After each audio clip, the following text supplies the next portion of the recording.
রাতে ঘুমানোর পূর্বে 3টি সূরার আমল যদি আপনি করতে পারেন, তাহলে আপনার কপাল খুলবে, পৃথিবীর মধ্যে আপনি সবচেয়ে সৌভাগ্যবান হবেন। আপনার রিজিকের মধ্যে আল্লাহ রাব্বুল আলামিন বরকত দিবে, আপনার সংসারের মধ্যে আল্লাহ রাব্বুল আলামিন শান্তির ব্যবস্থা করে দিবেন।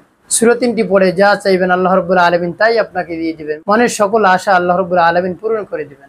প্রিয় ভাই বোনেরা, সহজ 3টি সূরার কথা বলবো, আমল করার চেষ্টা করবেন। প্রতি রাতে এশার পরে সহজ 3টি সূরা পড়ুন, ঘরে টাকা পয়সা আসবে এবং গায়েবী রিজিক আসবে। 1 নাম্বার, কুরআনুল কারীমের সবচেয়ে বড় সূরা সূরাতুল বাকারা। ওই বাকারার মধ্যে এমন একটি আয়াত রয়েছে যে আয়াতটি সব আয়াতের চেয়ে শ্রেষ্ঠ আয়াত, যার নাম হলো আয়াতুল কুরসি। এই আয়াতুল কুরসি পাঠ করে আপনি ঘুমাবেন। বিসমিল্লাহির রহমানির রহিম।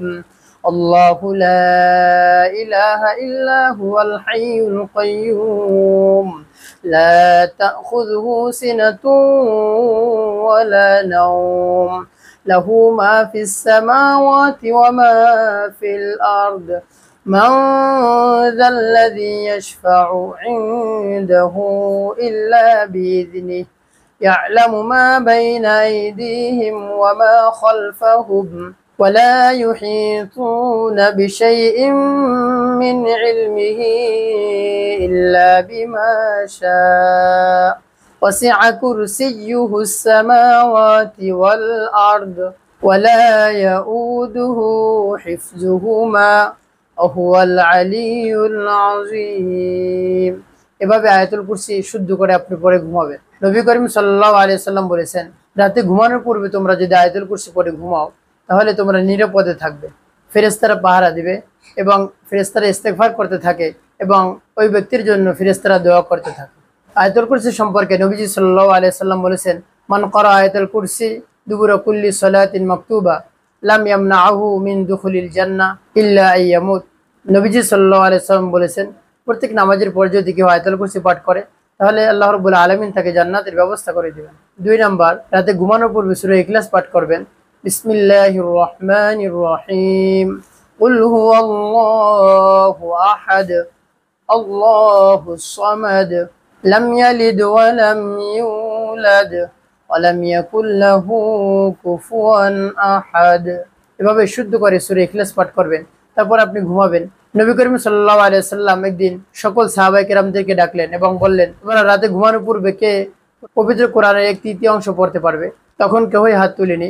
তারপরে নবী সাল্লাল্লাহু আলাইহি সাল্লাম বললেন, তোমরা কি সূরা ইখলাস পারো? তখন সকল সাহাবী বললেন, ইয়া রাসূলুল্লাহ, সূরা ইখলাস আমরা পারি।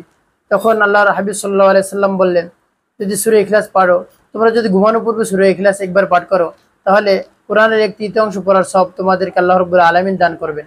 তেমনি ভাবে যদি 2 বার পাঠ করো, তাহলে অর্ধেক কোরআন শরীফ পড়ার সব আল্লাহ রাব্বুল আলামিন তোমাদের আমলনামায় লিখে দিবেন। তারপরে যদি 3 বার পাঠ করতে পারো, তাহলে পূর্ণ কোরআন শরীফ পড়ার সব আল্লাহ রাব্বুল আলামিন তোমাদের আমলনামায় লিখে দিবেন। তাই সূরা ইখলাস পাঠ করার কত ফজিলত, সুবহানাল্লাহ।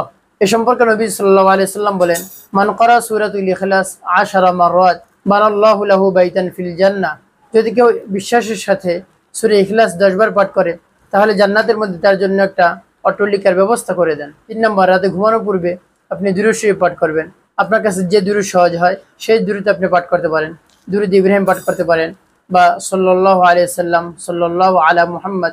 যদি মুহাব্বতের সাথে নবী সাল্লাল্লাহু আলাইহি সাল্লামের শানে একবার দুরূদ শরীফ পাঠ করতে পারেন, তাহলে আল্লাহ রাব্বুল আলামিন আপনার উপর 10টা রহমত নাজিল করেন এবং 10টা নেকি যোগ করে দেন এবং আপনার মর্যাদা আল্লাহ রাব্বুল আলামিন বাড়িয়ে দেন। এবং আপনি যদি মুহাব্বতের সাথে দুরূদ পাঠ করেন, আপনার নাম ঠিকানা সহ আল্লাহর হাবিব সাল্লাল্লাহু আলাইহি সাল্লামের কাছে ফেরেশতারা পৌঁছেই দেয়। তখন আল্লাহর হাবিব সাল্লাল্লাহু আলাইহি সাল্লাম রওজায় বসে দোয়া করতে থাকে তার জন্য। তো প্রিয় ভাই বোনেরা, রাতে ঘুমানোর পূর্বে যদি এই আমলগুলো করে ঘুমাতে পারেন, আল্লাহ রাব্বুল আলামিন আপনার সব ধরনের পেরেশানি, টেনশন, রিজিকের অভাব সবকিছু দূর করে দেবেন ইনশাআল্লাহ।